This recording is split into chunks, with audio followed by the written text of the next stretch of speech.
So guys, update sa bahay ni Sisi. Super yaman na siya kasi tumama siya sa loto.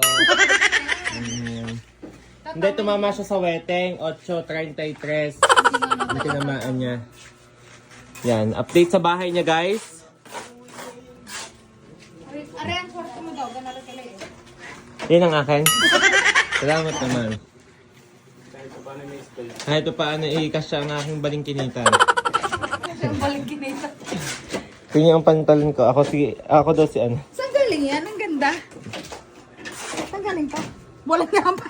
Saan galing? Ang ganda nito. Walang yamba yawa. Ang taas.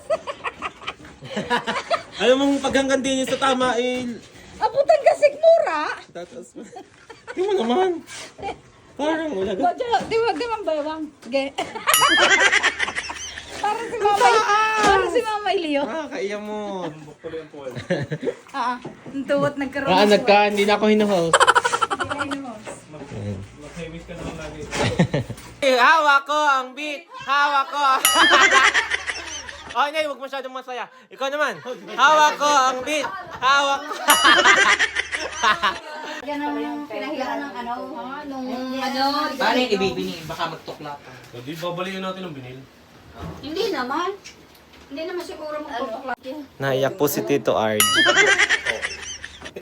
Oo, nandini na nga ho. Oh.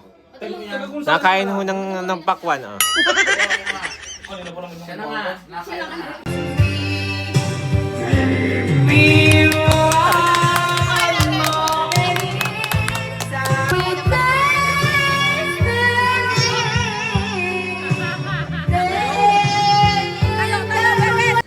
So guys, new room ni Tito Arj update. Yes naman, may vinyl na siya guys. Tingnan niyo ang vinyl. Parang totoong tiles talaga yung kanyang vinyl. Ang ganda.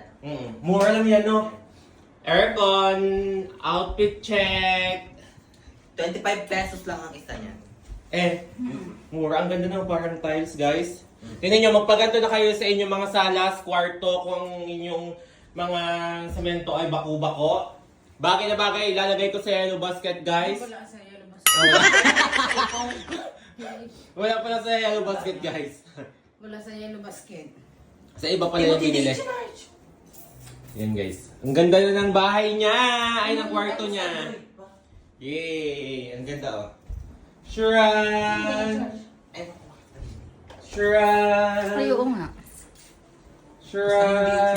Dito na lang ako kakambay natin. Yes, ako din. Para makatipid kami sa kuryente. Talit tayo. Doon ako tatalik. Ganyan mo. Ganyan mo yan.